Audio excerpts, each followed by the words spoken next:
दोस्तों, आज हम अपना एक बहुत ही अहम मौजू पे बात करेंगे।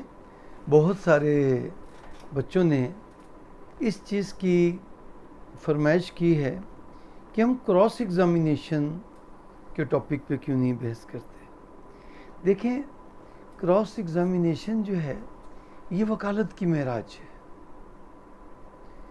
ये इस पे अबूर हासिल होने के लिए बड़ी काबिलियत, बड़ी मेहनत और तजर्बे की ज़रूरत है। लेकिन तजर्बा तो तभी आएगा जब आप इस्तेमाल करेंगे, जब आप कोशिश करेंगे।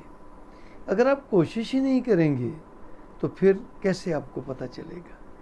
तो क्रॉस एग्ज़ामिनेशन में जब मैंने 1984 में वकालत का आगाज़ किया था तो उस वक्त अदालत में जो अच्छे सीनियर वकील होते थे, जो मर्डर ट्रायल या सिविल ट्रायल करते थे, तो नए वकील अदालत में बैठ के नोट्स लेते थे, सवालात करने का तरीका पूछते थे। तो ये जो जरा का फ़न है, क्रॉस एग्ज़ामिनेशन का फ़न है, ये वकालत की मेराज है। इसके लिए बड़ी रियाजत करनी पड़ती है। अब तो मैं देखता हूँ कि अदालतों में क्रॉस एग्ज़ामिनेशन का कोई रुझान ही नहीं है। बहरहाल, मेरा फ़र्ज़ है कि जो कुछ मैंने देखा, जो कुछ मैंने सीखा अपनी 38 साल की वकालत में, जितना एक मुझे आता है को मैं परफेक्ट नहीं हूँ तो मैं बता सकूँ। तो आज हम इसको अब थोड़ा सा दिल संभाल के और हौसले से इसको किस्तवार सुनिएगा, क्योंकि एक किस्त में नहीं, इसकी कई किस्तें होंगी। और फिर दोस्तों की ये भी फरमाइश होती है कि 5-7 मिनट से ज़्यादा की वीडियो ना हो, तो हम फिर इसको छोटे छोटे वक्फों में किस्त वाइज करेंगे। अब ये आपका काम है कि आप कितनी हिम्मत से, कितनी तसल्ली से इनको सुनते हैं और फिर इस पे अपने सवालात भेजते हैं, इस पे कमेंट्स करते हैं, ताकि हम अपना लेक्चर, अगला लेक्चर आपके सवालात की रोशनी में, आपकी कमेंट्स की रोशनी में तलाश कर सकें, तैयार कर सकें। सबसे पहला जो इसका मौजू आता है कि क्रॉस एग्ज़ामिनेशन के मायने क्या हैं और इसका मकसद क्या है। बड़े सिंपल से मायने हैं। उर्दू में जरा कहते हैं और इंग्लिश में कहते हैं क्रॉस एग्ज़ामिनेशन। क्रॉस एग्ज़ामिनेशन का मतलब है कि जो एग्ज़ामिनेशन चीफ हुआ है गवाह का, उस पे क्रॉस करना, उससे पूछना, उससे सवालात करना। क्यों कि जो कुछ उसने कहा है गवाह ने, वो सच तो नहीं हो सकता। उसने तो अपने तौर पे सच कहा है। उसकी सदाकत का तब पता चलेगा जब सवालात में उसका बयान सच्चा साबित होता है, तो वो काबिल तस्लीम है।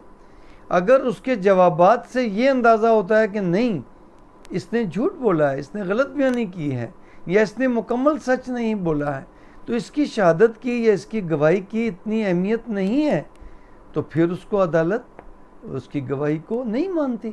तो ये कैसे पता चलेगा जब तक सवाल जवाब नहीं होंगे उससे। तो जरा का, जैसे उर्दू में इसको कहते हैं जरा, जरा का मतलब जराहत से है। जो एक डॉक्टर, सर्जन जब सर्जरी करता है तो वो अंदर से बीमारी को या ख़राब गोश्त को निकाल के बाहर निकाल देता है।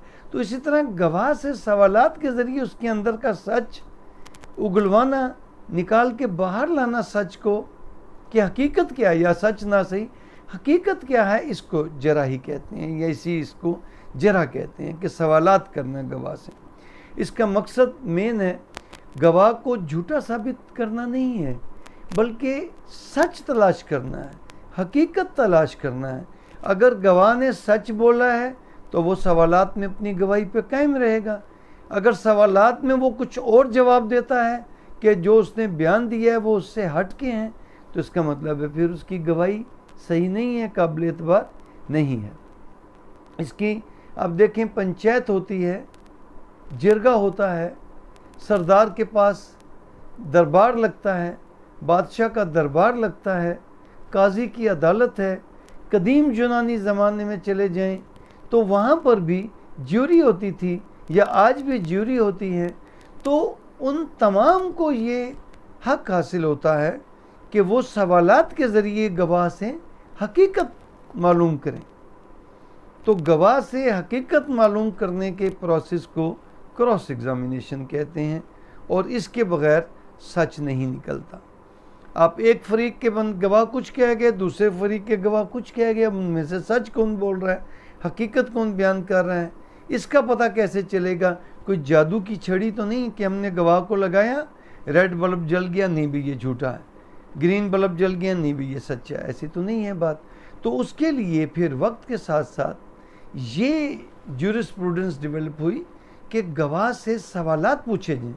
अब सवालात पूछने का या काजी को अख्तियार है, पंचायत में जो सरपंच होते हैं या जो सालिस बनते हैं या जो केस का फैसला करने के लिए कमेटी बनती है, ज्यूरी बनती है, जिसने फैसला करना है वो सवालात कर सकता है अदालत, या जो किसी भी फरीक का कोई वो वकील मुकर्रर करता है, क्योंकि वकीलों को तजर्बा हो जाता है कि एक ही नौइयत के सवाल पूछ पूछ के उनको तजर्बा हो जाता है कि किस तरह सवाल करने हैं, तैयारी करते हैं। तो फिर बार बार पूछने से वकील को एक तजर्बा होता है, वो टाइम ज़ाया नहीं करता, वो टू दी पॉइंट करके।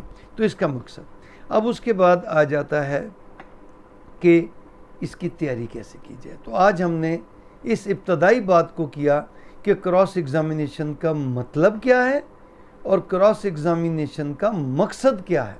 अब हम देखेंगे कि कानून में इसको स्पोर्ट का कानून शहादत और CRPC या CPC, इसमें क्रॉस एग्ज़ामिनेशन के पीछे कानूनी सपोर्ट क्या है। फिर हम देखेंगे कि क्रॉस एग्ज़ामिनेशन की तैयारी कैसे करेंगे। फिर हम देखेंगे कि कितनी किस्म के गवाहान होंगे और उनसे हर गवाह से किस तरीके से क्रॉस एग्ज़ामिनेशन करनी है।